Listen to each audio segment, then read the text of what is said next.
AP news కి స్వాగతం. గత వైసీపీ పాలనలో బి కొత్తూరు గ్రామం డ్వాక్రా సంఘాలకు సంబంధించి 14 కోట్ల రూపాయల అవినీతి జరిగిందని, మొత్తం రాష్ట్ర వ్యాప్తంగా ఈ డ్వాక్రా సంఘాలకు సంబంధించి 100 కోట్ల భారీ అవినీతి జరిగి ఉండొచ్చనేది టీడీపీ రాష్ట్ర అధికార ప్రతినిధి పిఠాపురం మాజీ ఎమ్మెల్యే వర్మ సంచలన ఆరోపణలు చేశారు. తమకు న్యాయం జరిపించమని పిఠాపురం టీడీపీ కార్యాలయానికి వచ్చిన బాధితులతో కలిసి మాజీ ఎమ్మెల్యే వర్మ మీడియా సమావేశాన్ని ఏర్పాటు చేసి వివరాలు వెల్లడించారు. డ్వాక్రా సంఘాల ద్వారా ఏ విధమైన రుణాలు పొందకపోయినా రుణాలు చెల్లించాలంటూ బ్యాంకులు పంపిన నోటీసులను బాధితులు మాజీ ఎమ్మెల్యే వర్మ మీడియాకు చూపించారు. ఈ సందర్భంగా బాధితులు పలువురు తమకు జరిగిన అన్యాయంపై మీడియాకు చెప్పుకుని వాపోయారు. దీనిపై మాజీ ఎమ్మెల్యే వర్మ మాట్లాడుతూ జగన్మోహన్ రెడ్డి పాలనలో ఈ భారీ అవినీతి తతంగం రాష్ట్ర వ్యాప్తంగా జరిగి ఉంటుందని అనుమానం వ్యక్తం చేశారు. దీనిపై సిఐడి విజిలెన్స్ ఎంక్వైరీ జరిపించి నిగ్గు తేల్చాలని, బాధితులైన పేదలకు కాపాడాలని ప్రభుత్వాన్ని డిమాండ్ చేశారు. సిఐడి ఎంక్వైరీ చేయాలి. వేరే తెచ్చావా? సరే పోనీ చూద్దాం.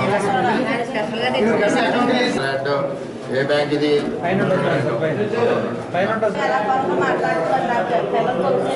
మీకేం పర్లేదమ్మా. వెలుగు శాఖకు సంబంధించి పిఠాపురం మండలం బి కొత్తూరు గ్రామంలో 14 కోట్ల రూపాయలు అవినీతి స్కామ్. ఈ స్కామ్ ఎలా జరిగిందంటే మొత్తం 190 గ్రూపుల్ని ఇన్వాల్వ్ చేశారు. కొత్తూరు పేరులో కొత్తూరు గ్రూపులో ఎల్లన్పురం ఉన్నారు, చేబ్రోలు ఉన్నారు, ఎర్రాయిపేట ఉన్నారు. ఇక్కడ ఒక జిల్లా కాదు, జిల్లా అంతా స్కామ్ ఇది. ఎక్కడెక్కడ పేర్లు. పార్లమెంట్ అంతా జగన్నాథపురం ఉన్నారు, రామకృష్ణాపురం ఉన్నారు, కాకినాడ ఉన్నారు, పులిమేరు. ఎక్కడ పులిమేరు? ఇది పెద్దాపురం కాన్స్టిట్యూన్సీ. పులిమేరు ఉన్నారు, తోరంగి ఉన్నారు, గంగనాపల్లి కాకినాడ ఉన్నారు, లంపల్లో ఉన్నారు. టోటల్ పార్లమెంట్లో ఉన్న నియోజకవర్గాల్లో ఉన్న అన్ని గ్రూపుల్ని దగ్గర 200 గ్రూపులు అన్ని కలిపి 8 బ్యాంకులు, హెచ్డిఎఫ్సి కాదు, గవర్నమెంట్ బ్యాంకులు, ఐఓబి, ఇవన్నీ కలిపి ఒకే వ్యక్తి మీద 2 లోన్లు 3 లోన్లు, అది తెలియదు, 6 లోన్లు కూడా ఉన్నాయి. ఇదిగో బ్యాంక్ నుంచి వచ్చిన నోటీసులు. ఈవిడెవరో పేరు సీకోటి మరియమ్మ, అంతా ఎస్సీ లేడీస్. మరియం పేరుని 4,35,000 డ్రా చేశారు. ఇప్పుడు ఆ బ్యాంక్ కూడా వచ్చి ఈవిని కట్టమంటున్నాడు. దీనికి ఆల్రెడీ దర్యాప్తుకి మేము ఇచ్చాం. ఎందుకో మరి ఆ ఏపీఎంని చూసి అందరూ కూడా భయపడతా ఉన్నారు. దర్యాప్తు జరగట్లేదు. ఇది ప్రెస్ ద్వారా తెలియజేసిన ఒక్క పిఠాపురం నియోజకవర్గంలో ఒక మండలంలో 14 కోట్ల రూపాయలు. నేను ఈవేళ డ్వాక్రా సంఘాలందరినీ అడుగుతున్నాను, మా నియోజకవర్గంలో ఉన్న సంఘాలందరినీ కూడా మీ మీద ఎన్ని లోన్లు ఉన్నాయో వెరిఫై చేసుకోండి. అధికారులకు ఉత్తరం రాసివ్వండి, మా మీద ఎన్ని లోన్లు ఉన్నాయి మీరు సమాధానం చెప్పమని మీ కన్సల్ట్ ఏపీఎంని అడగండి. లేదనుకుంటే చిక్కుల్లో పడతారు. ఇదంతా వైఎస్ఆర్సీపీ గవర్నమెంట్లో మరి జగన్మోహన్ రెడ్డి పరిపాలనలో జరిగిన స్కామ్లు.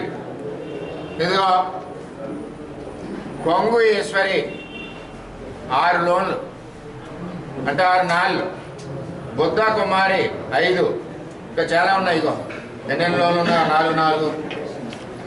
4 3 అంటే ఆ సైట్లు అవి కొనుక్కున్నారు. ఆ సైట్లకి ఎంత డబ్బు కావాలంటే అంత డబ్బు బ్యాంకుల్లో పెట్టి వాయించేసారు మాట. ఇదిగో 512 లోన్లు తీసుకున్నారండి. 512 లోన్లు ఎవరి హయంలో అయినాయి? ఆ రోజు సంఘాలు ఎవరో, ఆ రోజు సీసీ ఎవడో, ఆ రోజు ఏపీఎం ఎవడో. అంటే మండలానికి ఇన్ఛార్జి ఏపీఎం ఉంటారు. ఆ ఏపీఎందే రెస్పాన్సిబిలిటీ. కొన్ని 100 కోట్ల స్కామ్ డ్వాక్రా గ్రూపుల్లో జరిగింది. ఎందుకు జరిగిందో చెప్తారేనండి. వీళ్ళందరికీ ముఖ్యమంత్రి గారు ఏం చెప్పేశారంటే మన ప్రభుత్వం వచ్చాక కొట్టేస్తామని చెప్పారు లేదా? జ్ఞాపకం ఉందా లేదా? లోన్లన్నీ రద్దు చేస్తామని తెలియజేశారు. ఇంటర్నల్ కావచ్చు, అఫీషియల్ కావచ్చు, ఇంకోలా కావచ్చు. అయితే ఈ డబ్బంతా ఇప్పుడు దోసేస్తే రేపు ఇంకా రద్దు చేసేస్తాడు. కాబట్టి జగన్మోహన్ రెడ్డి ఇంకెవరికి సమాధానం చెప్పకూడదని వెళ్ళారు. కానీ ప్రజలేం ఆలోచించారు? ఇటువంటి దుర్మార్గుడు జగన్మోహన్ రెడ్డిని బయటికి తగిలియాలని ఆలోచించి ప్రజలు ఆలోచించేసరికి టక్కన ఇల్లు దొరికేస్తుంది. Simple logic. 14 కోట్లు పిఠాపురం నియోజకవర్గంలో, ఒక మండలంలో, ఒక గ్రామంలో. ఇంకా వెతికితే ఇంకో 40-50 కోట్లు స్కామ్ ఉంటుంది.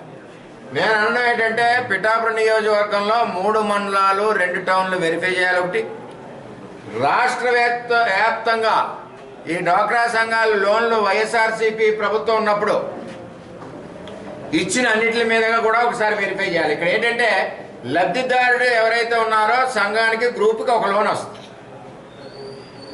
వాళ్ళకి తెలియకుండా ఏపీఎంలు సీసీలు కలిపి 2 3 4 లోన్ తీసుకున్నారు. ఇప్పుడు బ్యాంకర్స్ ఏం చేస్తున్నారు, నోటీసులు వీళ్ళకి పంపుతున్నారు. ఇక్కడ ముందు నోటీసులు వచ్చినాయి కాబట్టి ఇక్కడ ముందు మా దగ్గర బయటపడింది. ఇక్కడ బ్యాంకర్ల హస్తం కూడా ఉంటుంది.